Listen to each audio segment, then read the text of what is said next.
Manchurian Candidate, 2004, the remake, starring Denzel Washington, Liev Schreiber, Meryl Streep, directed by Jonathan Demme. So just reviewed the 1962 movie. Just watch this. I've seen this before. I saw this when it came out. So the synopsis is: in the midst of the Gulf War, soldiers are kidnapped and brainwashed for sinister purposes. So this pretty much follows the original, except it switches communism for corporations. Denzel Washington, I think one of the greatest actors ever, in my opinion. He's just good in everything. I mean, I've never seen him give a bad performance.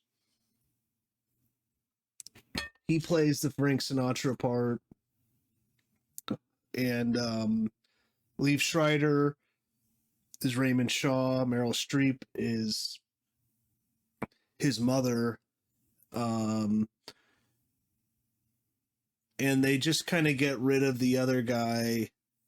Was played by Gregory. I forget his. I think his last name was Gregory.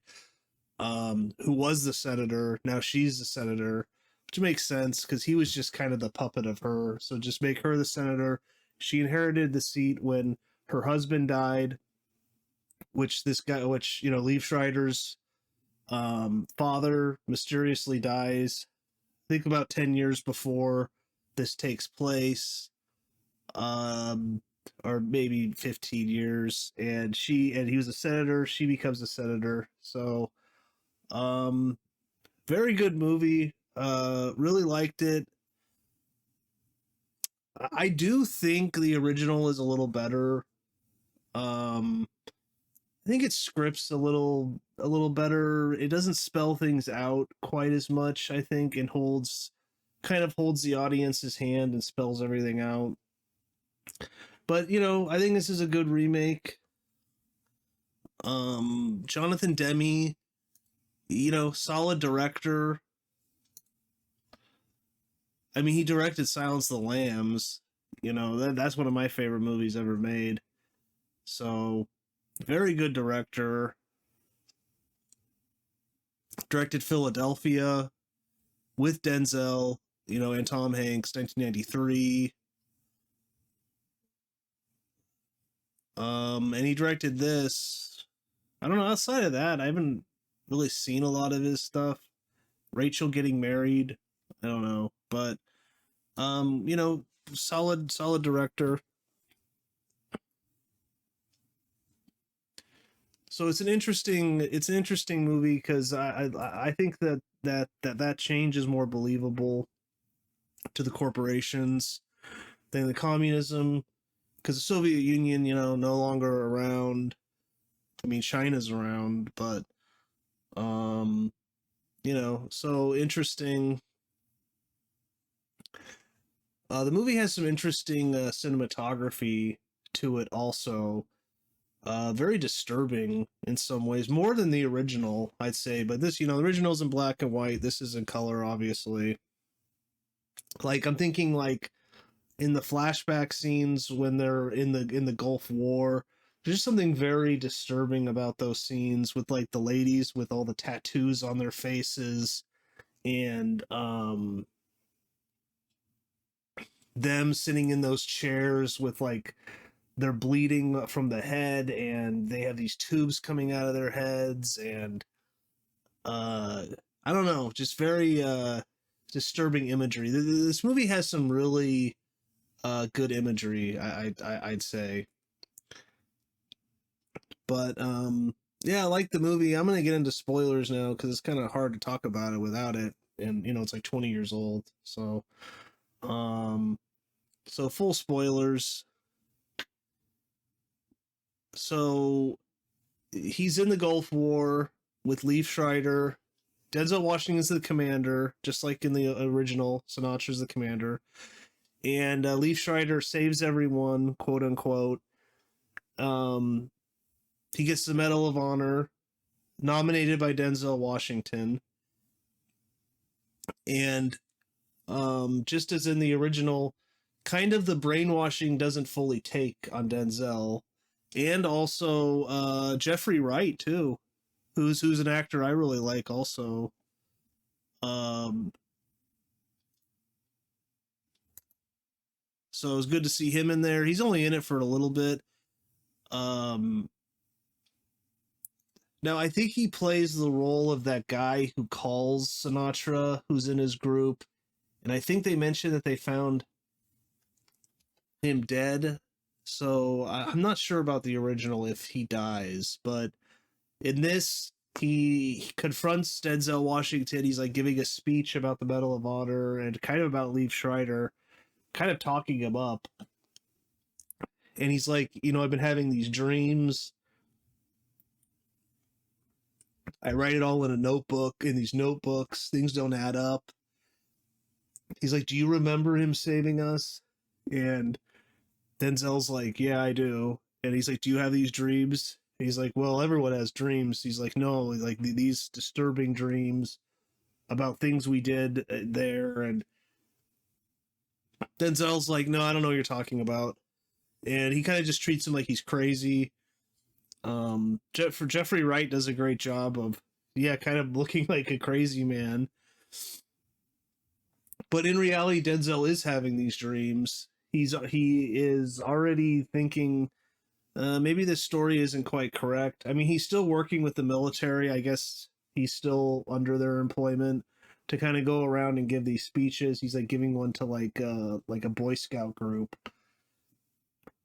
But in reality, he's talking to military intelligence and telling them he doesn't really buy the story. Something's up with this guy. Something's up with this. They're giving him medication.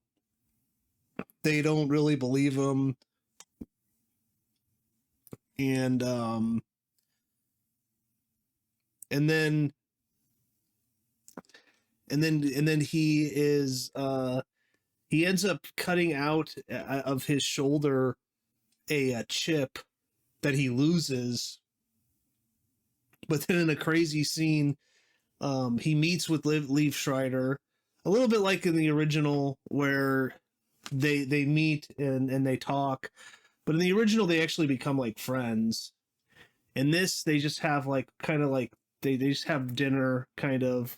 And Liev Schreiber kind of does it out of a favor to him because he respects him at his military service, and but then he's like, he keeps pushing about these dreams and things don't add up, and Liev Schreiber's even like, yeah, like this is kind of weird. He's like I remember that I did save you, but I don't remember doing it, something like that.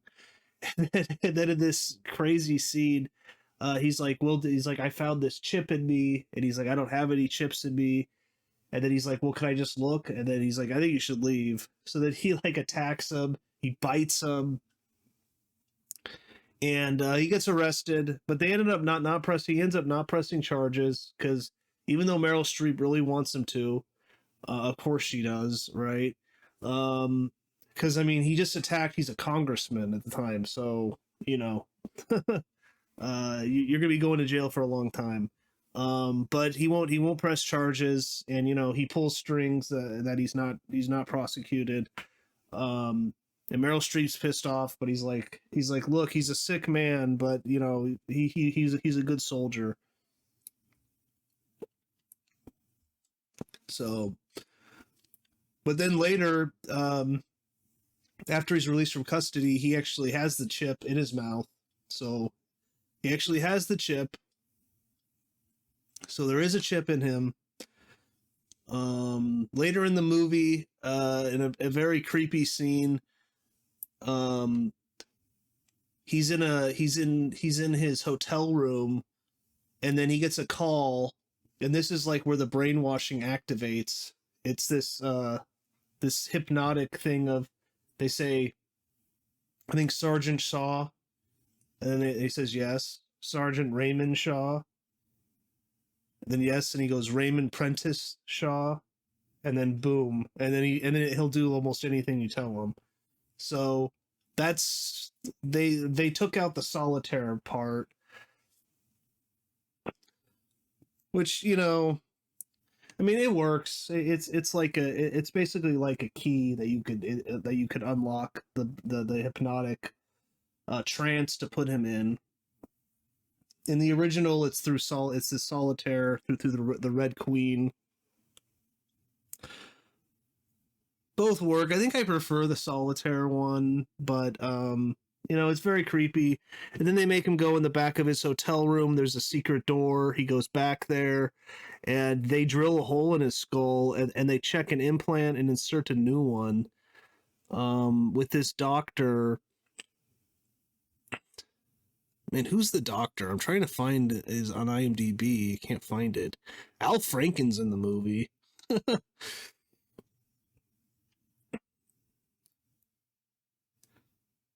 Yeah, what's his name? I don't know. But a very good actor. Very creepy and weird looking.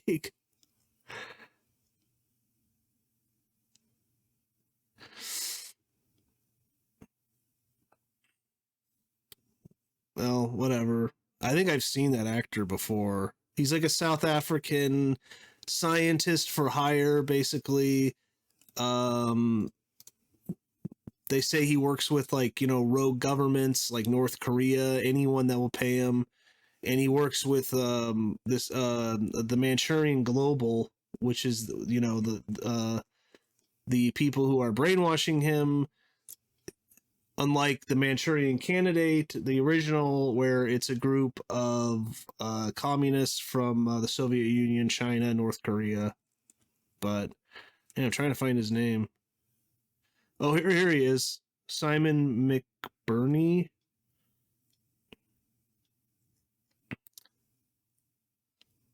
Okay, he's in The Last King of Scotland, Tinker Tailor Soldier Spy.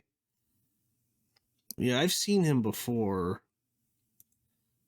He does a very good job. There's just something really off-putting about him. I feel. So that scene's new, where they drill into his skull. Insert a new updated chip. They say everything's working good. Then they release him. And I won't go through the whole plot, but just as in the original, it's revealed that his mother is behind this.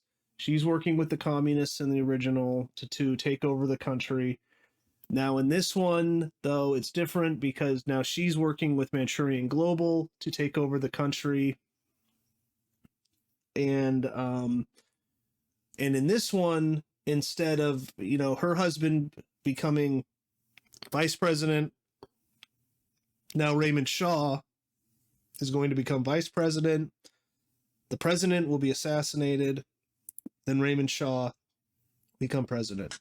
And that's what culminates at the end of the movie with Denzel Washington trying to stop Liev Schreiber to undo the brainwashing, but instead he gets a call. His hypnotic I call it like a hypnotic key is unlocked through saying his name.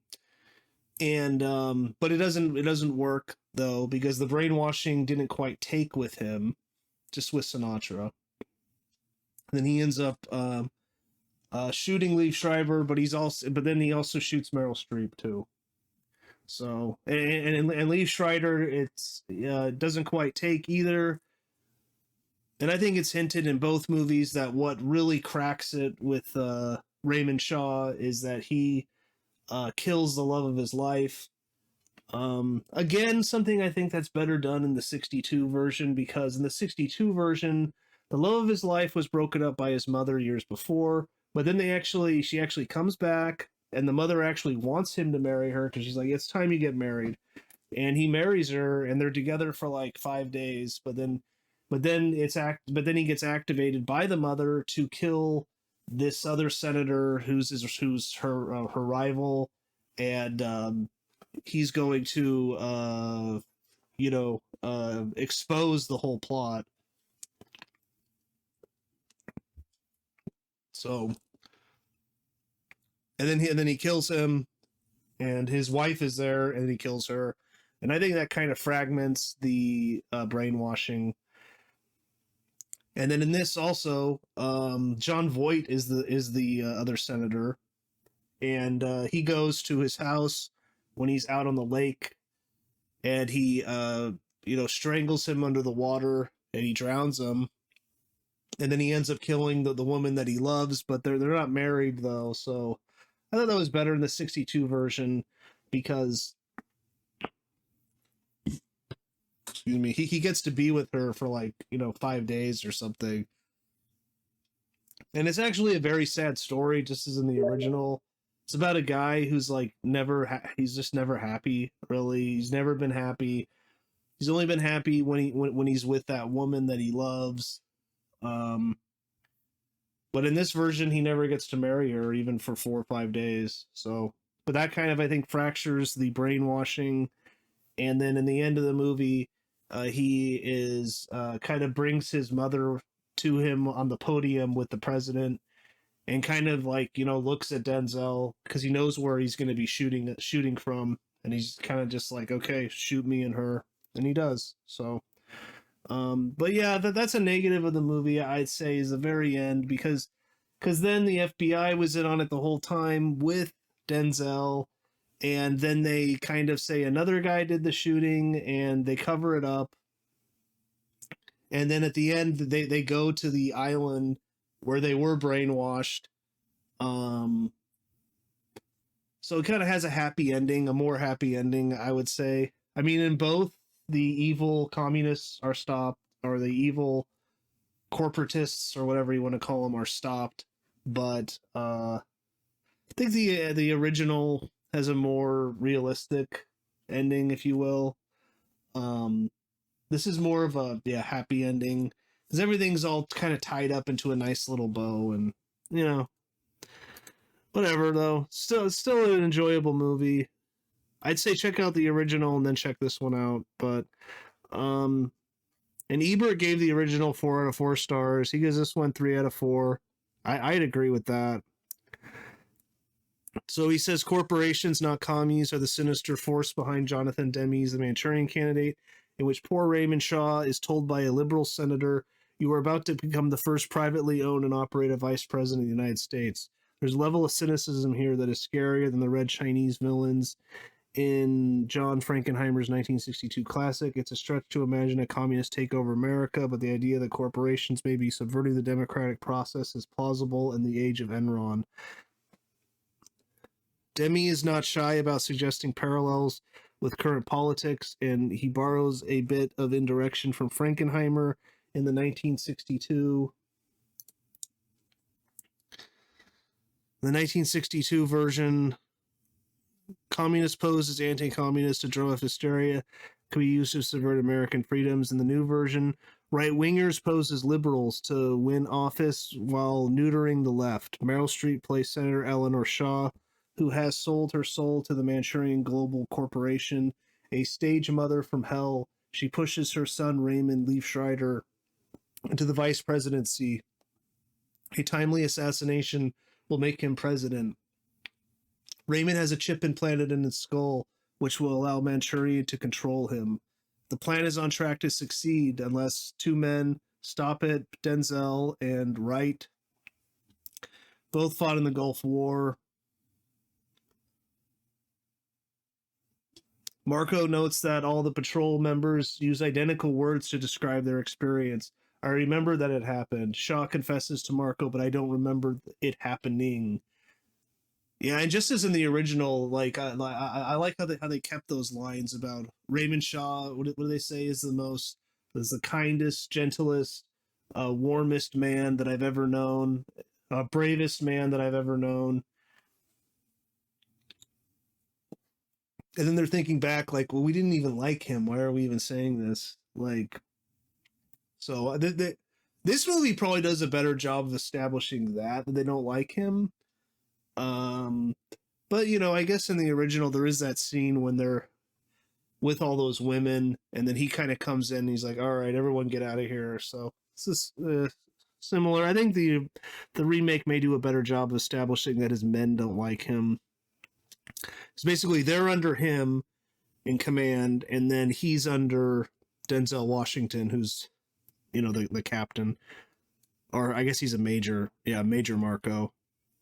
Audiences of the earlier film will know that during the patrol's missing days, as Marco eventually concludes, somebody's got into our minds with chainsaws. The brainwashing is front loaded in Demi's version. It's revealed fairly early, perhaps because he and his writers concluded there's no use being coy about a secret that most of the audiences already know. Instead, Demi wisely conceals other secrets, leading to a wickedly different ending just when you think you know everything that will happen. Washington plays Marco as a man with the public face of a decorated officer and the private tortures of a haunted man. After he discovers a chip under his shoulder, he desperately tries to get to Shaw, talk about his experience. At one part, Marco actually leaps upon the vice president candidate, rips off his shirt, tries to bite a chip out from under his skin.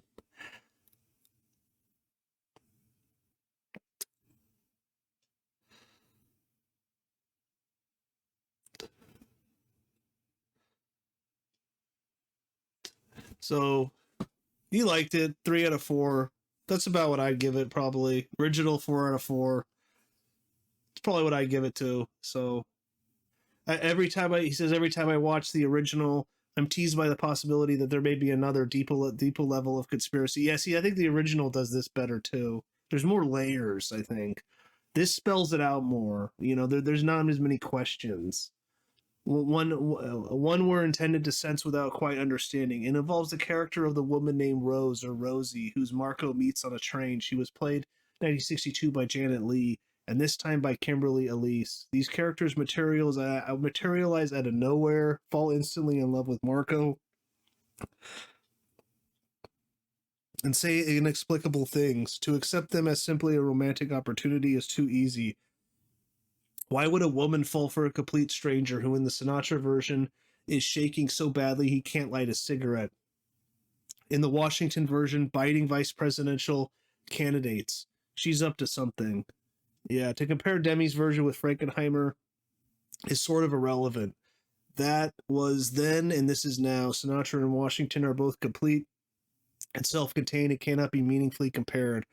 What we can say is that Demi has taken a story we thought we knew, and while making its outlines mostly recognizable, rotated into another dimension of conspiracy. Are corporations really a threat to American security? The rotten ones are, when you consider that the phony California electric crisis, with its great cost in lives and fortune, was an act of corporate terrorism. He has a point. I don't really remember that, but this is from like 20 years ago. But yeah, I pretty much agree totally with Ebert. So yeah, another good review from Roger Ebert. Pretty much right on the money, I'd say. So, but yeah, check it out. It's one of the good remakes, I'd say. Usually remakes, they're just terrible, and either they copy the original too much or they do their own thing that is bad. I'd say this, copies it somewhat, but does do its own thing. But the original still is king, I would say. But yeah, Denzel Washington, very good as always. I'm not a massive Meryl Streep fan, but she is very good in this, and Liev Schreider's really good too. John Voight, but yeah, that's about it though. Comment below if you're a fan of either. Let me know which one you like more, and see you next time.